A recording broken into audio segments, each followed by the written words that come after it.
Curso em CA, aula 15, diferenciador e integrador. São circuitos usados em sistemas de controle ou para gerar forma de onda. Diferenciador é um circuito onde a tensão de saída é proporcional à derivada da tensão de entrada. Caso você não conheça a derivada, procure entender apenas que esse circuito vai modificar a forma de onda de entrada sob certas circunstâncias. Na prática, ele é obtido a partir de um filtro passa-altas operando numa frequência muito abaixo da frequência de corte.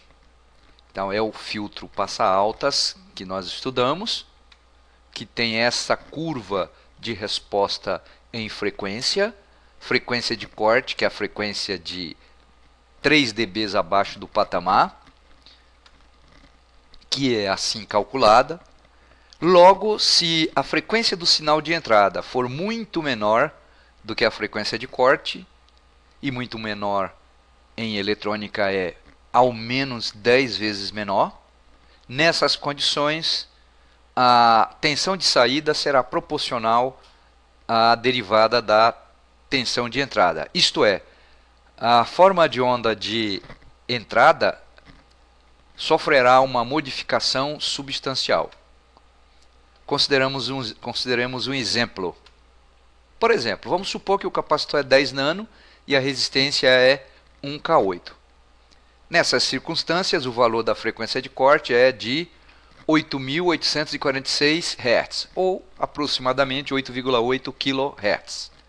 Para operar como diferenciador, a frequência do sinal de entrada deve ser muito menor que 8.846. Vamos supor que o sinal de entrada é de 800 Hz e é uma onda triangular. Então, a entrada é uma onda triangular, que é essa que está em preto, de frequência 1 kHz. Vamos considerar que é 1 kHz, para simplificar aqui as contas. E, portanto, o que acontece com a saída? A saída é essa onda em vermelho, que lembra mais uma onda quadrada do que uma onda triangular.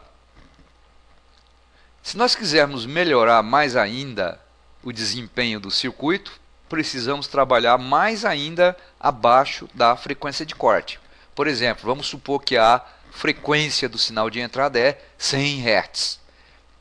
Considerando uma frequência de 8.800 Hz, então 100 Hz é muito, muito menor. Então observe o que acontece com a tensão de saída. É praticamente uma onda quadrada.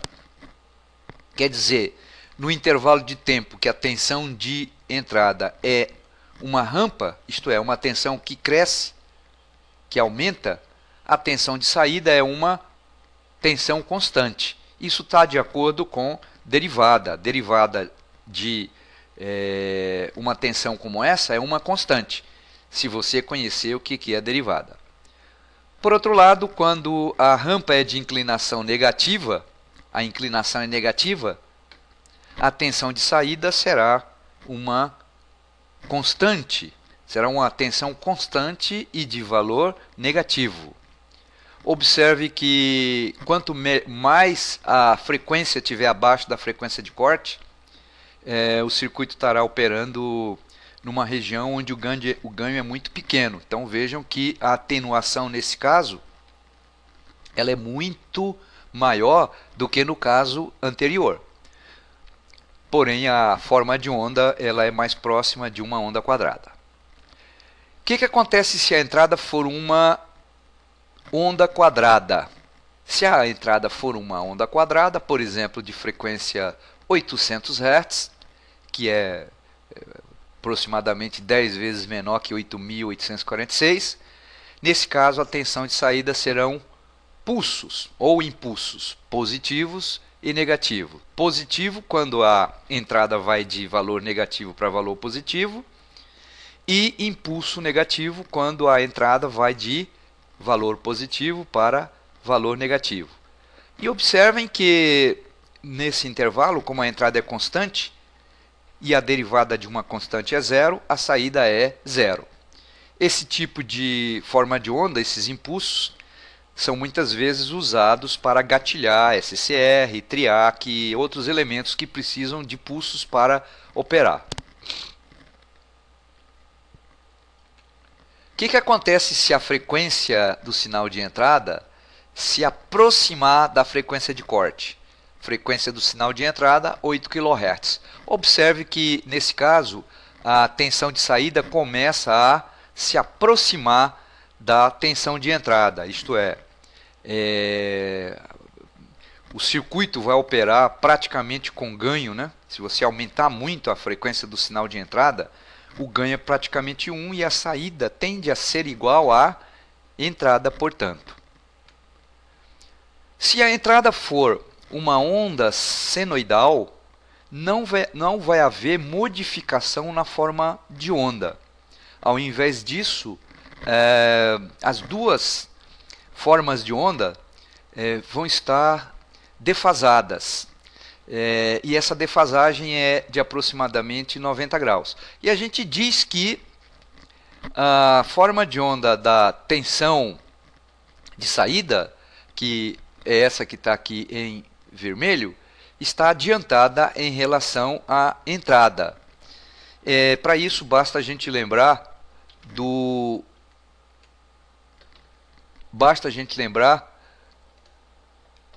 diagrama fasorial. Então veja que isso aqui é a tensão de saída. Se a gente imaginar o diagrama fasorial, que a gente viu lá no passado, o fasor representativo de Vs está aqui, por exemplo, nessa posição. Aonde está o fasor representativo da entrada? Está aqui, nessa posição. Portanto, a tensão de saída está adiantada de aproximadamente 90 graus em relação à entrada. Observem que, novamente, a atenuação do sinal de saída é aproximadamente 10 vezes maior do que a atenuação do sinal na saída. O integrador. O integrador é o operador que desfaz o que o diferenciador faz e vice-versa. É como se a gente fizesse uma analogia entre a multiplicação e a divisão. Um desfaz o que o outro faz. Novamente, se você não sabe o que é a integral, se preocupe com o tipo de modificação da forma de onda de entrada. Então, esse circuito, a tensão de saída é proporcional à integral da tensão de entrada. E é obtido com o filtro passa-baixas, que é o contrário do filtro passa-altas. E também operando com uma frequência muito acima da frequência de corte. Então, esse é o filtro passa-baixa, estudado em aulas anteriores. E aqui a curva de resposta em frequência. Frequência de corte, frequência de 3 dB, menos 3 dB.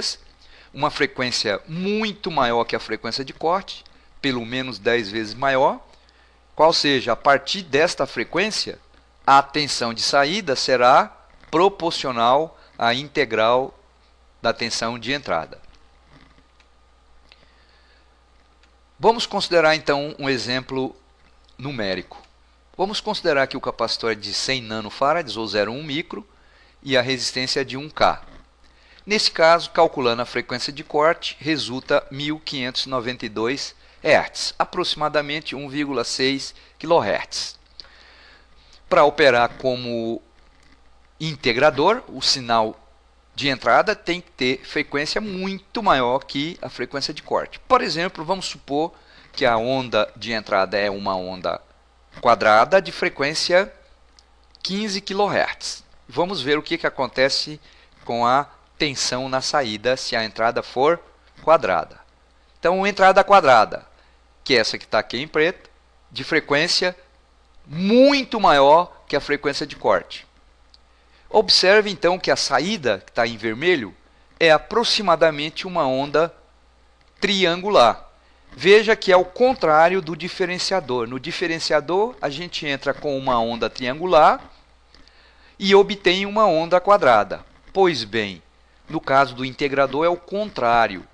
Se a frequência do sinal de entrada for adequada, isto é, pelo menos 10 vezes maior do que a frequência de corte, a saída será uma onda triangular.